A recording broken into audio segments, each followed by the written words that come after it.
If you want to live near Silicon Valley, chances are you're probably considering moving to either San Mateo County or the South Bay. Now in this video, I'm going to share with you a little bit about the differences between San Mateo County, and really we're going to kind of call that the peninsula versus the South Bay. And if you're watching this, you might have always heard the term South Bay, and many people don't realize these are actually super different areas.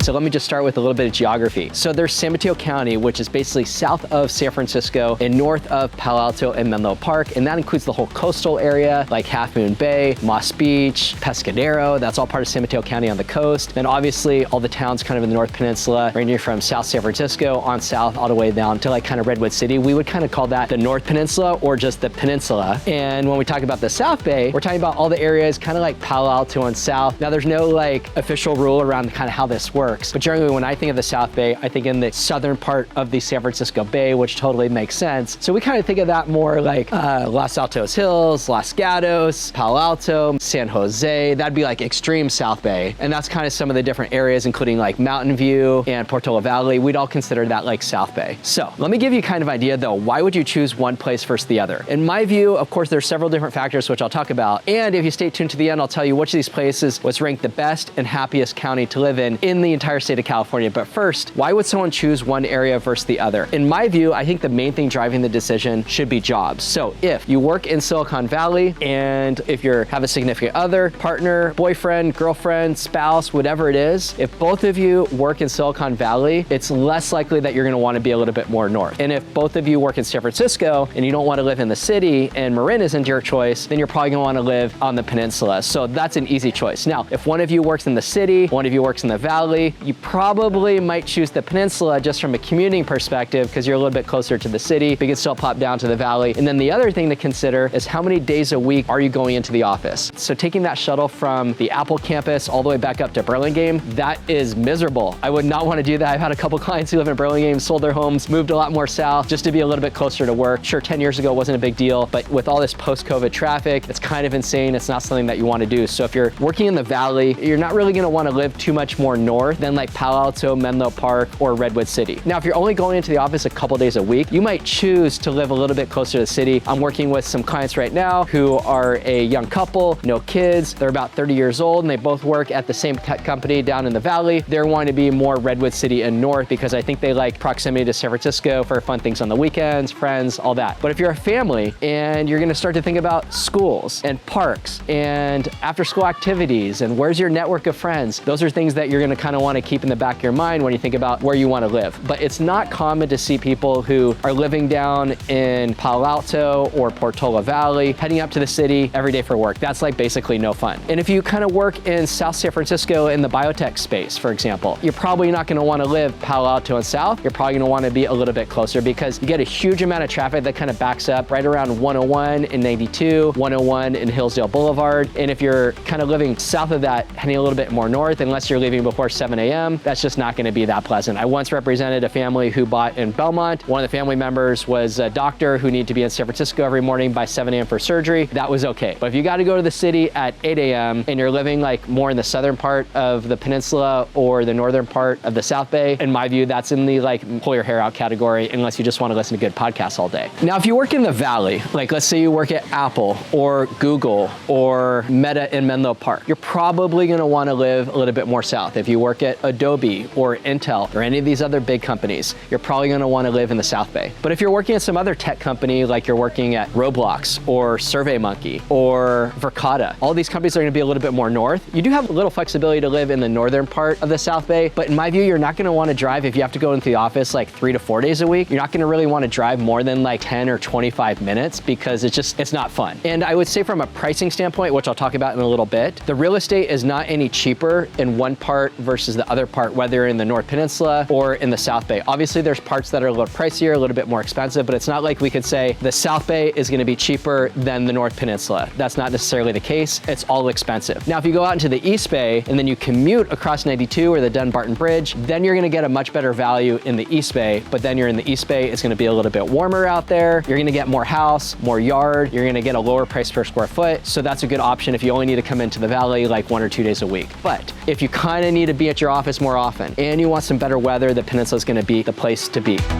All right, so let's talk about the weather. This is just a matter of perspective. It kind of depends what you like, but California and the Bay Area in particular, it's like pretty mild year round. We don't really have like 4 seasons. I mean, sure, you go up to Tahoe and you're gonna check those boxes. You go to Chicago, you'll check that box. But here, like it's kind of pristine year round, but there is a big difference between the peninsula and the South Bay in my opinion. So basically, the more south you go, the warmer it's gonna be. So you could be in Burlingame in July and it could be 80 degrees. In Palo Alto, it could be like 90 to 95 degrees, or it could be like 65 degrees in Burlingame or San Mateo or San Carlos. Well, more like probably Burlingame, San Mateo. And then in Palo Alto, it could be, you know, mid 70s. It's gonna be kind of 10 to 15 degrees warmer, like from the southernmost areas to northernmost. So for example, we're shooting this now in end of September, and I went for a bike ride yesterday from Oracle in Redwood Shores all the way down to Morgan Hill. It was about an 80-mile bike ride. And when we started at 8 a.m. at Oracle, the temperature was pretty nice. It was like in the 60s. But then by the time I got down to the South Bay in like Morgan Hill, it was like completely baking. It was in the 90s and I was supposed to do 100 miles, but we ended up having to call a little bit short. I'm not complaining, I'm grateful. But like that's just kind of from a temperature perspective. And sure, we started in the morning and it was kind of getting hotter in the middle of the day. But like just from a temp perspective, yesterday probably in Redwood Shores, it was only like probably 70. So it was like 20 degrees warmer, you know, about 50, 60 miles down south. So if you kind of think about where you want to live, how much you like a milder climate versus something a little bit warmer, that's something to kind of consider, because I would say people who live on the North Peninsula, they call it like a little bit more like Mediterranean. And then the more south you go, that's going to probably be, you know, hotter Mediterranean. Maybe that's kind of how I would frame it. And then when you think about the areas like in the North Peninsula, like Daly City, South San Francisco, the northern part of San Bruno, and then maybe like the western parts of Millbrae, that's going to be like a little bit on the chillier side, like Daly City, South San Francisco. You got a lot of fog kind of coming in from the coast. So you don't really see that in the South Bay, unless you're kind of more like, again, the southern parts of the coastal areas. But you're going to get kind of that cloudiness and fog that you just aren't going to see in the South Bay. So if you kind of like hot, but you don't want East Bay hot, then the South Bay is going to probably be the place where you want to be.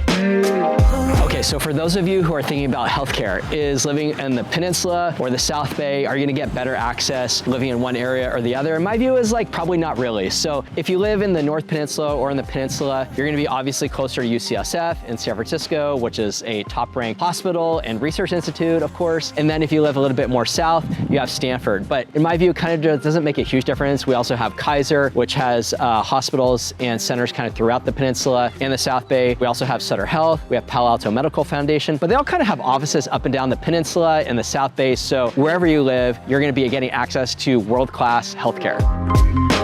One other thing that I'll mention about commuting is if you live in the North Peninsula, you're going to be able to take BART up to San Francisco. BART comes all the way down to Millbrae. Unfortunately, it doesn't go any farther south. And if you kind of live anywhere from San Francisco all the way down to kind of Mountain View, you're going to be able to take Caltrain all the way down south to kind of wherever you work. And just in the last few weeks, Caltrain kind of electrified the whole system, and there's brand new trains. I haven't ridden them yet, but I'm super excited to try them out. And they're supposed to be beautiful. They're quiet. It's kind of relaxing. So if you're kind of living in the northern part of the peninsula and you work down in the valley, that's not a big deal. And if you live down in the valley and you work up in the city and you want to take Caltrain, that's no big deal either. That's just not something that everyone wants. Sometimes people like driving and having their privacy, which is fair. But if you don't mind taking Caltrain, that's going to be a good way to go. So let's kind of talk about nature and access to enjoying everything that's so beautiful around here. And I would say this is kind of a toss-up, because wherever you are, whether you're on the peninsula or the South Bay, there's going to be a park, there's going to be activity that's pretty close to you. And I've explored pretty much up and down the whole peninsula and lots of the South Bay. I grew up in Burlingame and I just love riding my bike everywhere, and there's so much cool stuff to see. So let's just start with the Bay Trail. You can actually hop on your bike or go for a walk from basically Burlingame all the way down south through like Redwood Shores, and you can even go down to the Dumbarton Bridge and then just keep going all the way south if you want. We have so many different parks. So if I just were to name a few in San Mateo County, so my favorite ones would be Edgewood Park in Woodside, Coyote Point Park in San Mateo, Seal Point Park in San Mateo, Washington Park in Burlingame. Those are just a few of my favorite ones. Cuernavaca Park in Burlingame as well. Central Park, where we are right now in San Mateo, kind of right near the Japanese Tea Garden. When you think a little bit more south, there's a ton of good parks in Los Altos Hills and Palo Alto. There's the Magic Mountain, kind of right off of Skyline. There's a huge open space area called Purisima and Corte de Madera, where you can go hiking and mountain biking. There's really just so much for everyone. One of my favorite arts fairs is on Labor Day every year, and that's the Kings Mountain Art Festival, which is kind of right off of Skyline Boulevard and in Woodside. And that's a beautiful place to go, and just you're in nature, in the redwoods, and it's kind of a nice thing wherever you choose to live, whether you're in the North Peninsula or the South Bay, you're gonna be like a 5 to 20 minute drive to just being in a forest, to being somewhere relaxing. And And we're so blessed to kind of have all this natural beauty right here. All right, let me just give you a brief overview on schools because we have so many fantastic schools. We have public schools, we have private schools, but it's not like everyone goes to private or everyone goes to public, but I'd say most kids around here are gonna be going to public schools, but there are a few private schools that if that's kind of your scene, that I'll just kind of mention, like Harker School in San Jose, Castalia, Menlo School, Kahila High School, Silicon Valley International School, German American School Palo Alto, and the Waldorf School of the Peninsula, which is pretty well known for Silicon Valley moguls sending their kids there. We're not allowed to use technology. Plus, if you live in the South Bay, kind of being close to Stanford just kind of gives that whole area that academic feel that many families kind of look for. I remember someone telling me years ago that they came from overseas and they really wanted to buy a home near Palo Alto for their kid who was 1 year old. So if they went to Stanford one day, the kid could live there, at some point. I thought that was a little much, but this is such a sought after area that I guess I'm not surprised. In the South Bay, cities like Palo Alto and Cupertino are home to some of the highest ranked public schools, not just in the Bay Area, but in the whole country. We have schools like Gunn High School and Palo Alto High School, which consistently rank among the top in California, and those are huge draws for families. And in San Mateo County, just to give you an idea on some of the private school options, in Hillsborough, there's Nueva and Crystal Springs Uplands that have super strong reputations and kind of a top choice for families looking for that type of education. Then there's the Carey School in San Mateo, there's St. Matt's Episcopal, St. Matt's Day. And when we think about public schools, you're gonna get excellent public schools kind of throughout San Mateo County, but some of the areas with higher ranked public schools are gonna be Burlingame, San Mateo, San Carlos, Belmont, Redwood Shores, Foster City. You kind of are gonna have really strong schools in all of these towns, regardless of price point. Okay, so you might be wondering, what does it cost to live in all these different towns, kind of in the North Peninsula and the South Bay? So let me kind of give you an idea from a kind of a median home price perspective on what it costs to buy homes in these areas. Okay, so if we're to start in the South Bay, you're gonna see a lot of these communities, more like Sunnyvale and Mountain View, they're kind of known for like the tract home communities that were built up about 40, 50, 60 years ago. And most of these homes kind of look pretty similar to each other, rows of similar looking houses, more like urban suburban feel. The median home price in both Sunnyvale and Mountain View is just like a little under $2 million, kind of around $1.8 million. If you're looking for something like a little bit more upscale, Menlo Park and Palo Alto are absolutely going to check the box. These towns have been here forever. They're at the top of a lot of people's lists, excellent schools, tree-lined streets, just tons of beauty everywhere, but that's not going to be inexpensive. You're going to be starting in there anywhere from like $3 to $5 million just to kind of get things going. You could find a teardown lot in Palo Alto for about $3 million, which is lot value, whereas in Burlingame, that's gonna be $2 million. So sure, these are all very expensive, but Palo Alto is gonna be sometimes 50 to 100% more for like something just around lot value. And then there's the big daddy, which is Atherton. Atherton is the most expensive zip code in the whole country, even more so than Malibu, Beverly Hills, Greenwich, Connecticut, you name it. Atherton's the most expensive with an average price of about $9.5 million, which is crazy, but you do get some pretty nice real estate there, and you can be neighbors with Steph Curry. So if you're looking for something more affordable in San Mateo County, you're gonna be starting your search in probably Daly City, South San Francisco, parts of San Bruno. You're gonna be looking at prices there from low million up to about, mid to high $1 million range, with kind of like median average in the $1.2 to $1.5 million range, kind of depending where you are and how much fog and what the weather's like there. Now, if you go a little bit more south, you're gonna start to get a little bit more expensive. So you have Millbrae, you have Burlingame. Burlingame, like average and median prices are gonna be like the high $2 million range. You have San Mateo. San Mateo actually has 27 different neighborhoods though. When you think about Burlingame, that has 12 different neighborhoods. You can buy a home for $1 million. You can buy a home for $8 million.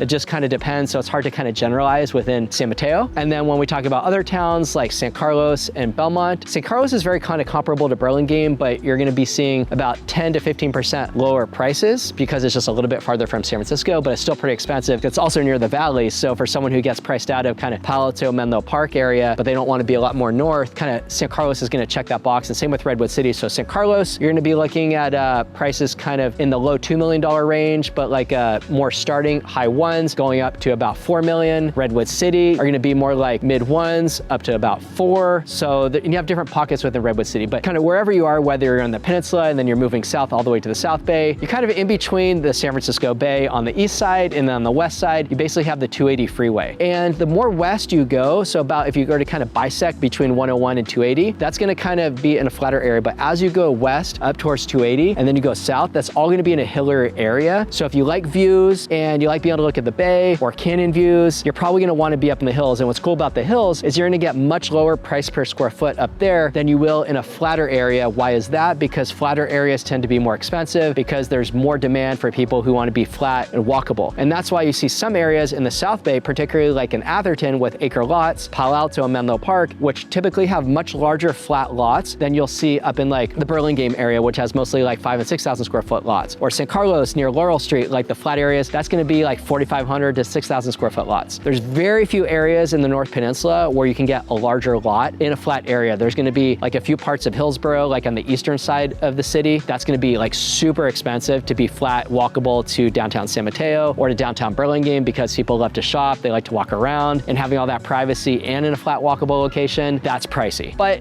people love it. Now, if you're looking up in the hills, you're typically gonna get easily 10 to 20% lower price per square foot than you will in the flatter areas, and sometimes that discount is gonna be even more. But if you're looking to be up in the hills and you like that privacy and all the greenery, you'd say, hey, for 20 to 30% lower price per square foot, or for the same price I can get way more house, why would I wanna live in a flatter area? That doesn't make any sense to me. I can just have Instacart and all these services delivered to my house. Or if I have to get in my car and drive like 5 or 10 minutes to a grocery store, that's not a big deal. That's what I hear from people who are buying up in the hills. And for people who buy in the flatter areas in all of these spots, they're like, well, I really value the walkability. I'm coming out of Noe Valley or the marina where I want to be able to kind of walk everywhere. I want for my kids to be able to know their neighbors. I want if I'm in my backyard and we're throwing the ball around or frisbee around, they can kind of go into the neighbor's property with permission, or they might say, hey, anytime you throw the ball in the backyard, just let yourself in the gate. You're not gonna be able to do these things kind of up in the hillier areas. So I know we're talking about differences between the peninsula and the South Bay, but another really important thing is just if you want to be in a flatter area or a hillier area, and then where your job is, that's kind of what I think are the most important factors. If you found my video useful and helpful and hopefully added some value for you, please consider dropping a like or subscribing to my channel. I love dropping new content about living in San Mateo County as often as I can. And if you're thinking about making a move within San Mateo County or to San Mateo County, I'd love to be your Peninsula real estate resource of choice. Just shoot me an email, give me a call, shoot me a text, and I look forward to seeing you guys on the next video.